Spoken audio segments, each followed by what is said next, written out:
This is why we are told that we should walk in love, because love is the keeping of commandments.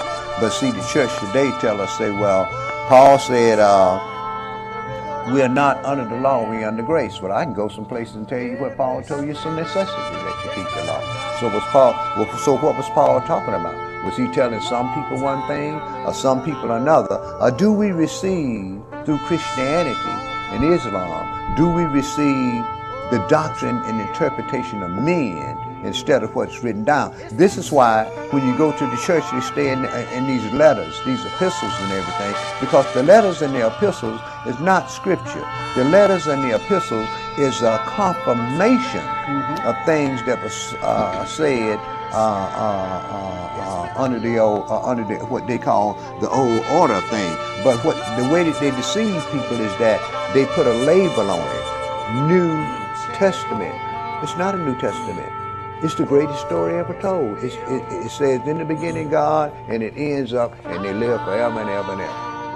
See, and everything that goes in between there was already written down. Why? Because we, in our time period, we are characters that's fulfilling roles that was already written down.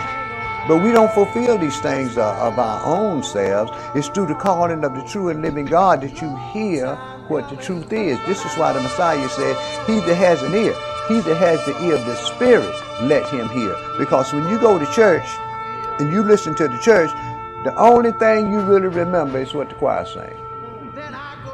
See, as far as the message is concerned, the message has gotten off into that prosperity doctrine in a time when Yahweh is pulling the economic rug from under our feet so he can get our attention. That's the only way he's going to get it.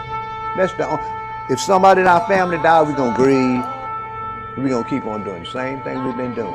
When Yahweh pull that economic rug under your feet, you're going to find some food. And the only way that you know that you're going to find it and keep out of jail is stay on your knees and do what's necessary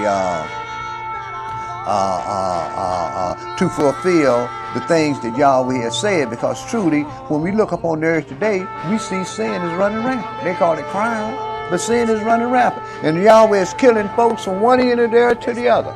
But do we see these things? Is Yahweh doing it? Or do we say, well, this is Lucifer's doing? Of course it's Lucifer's doing.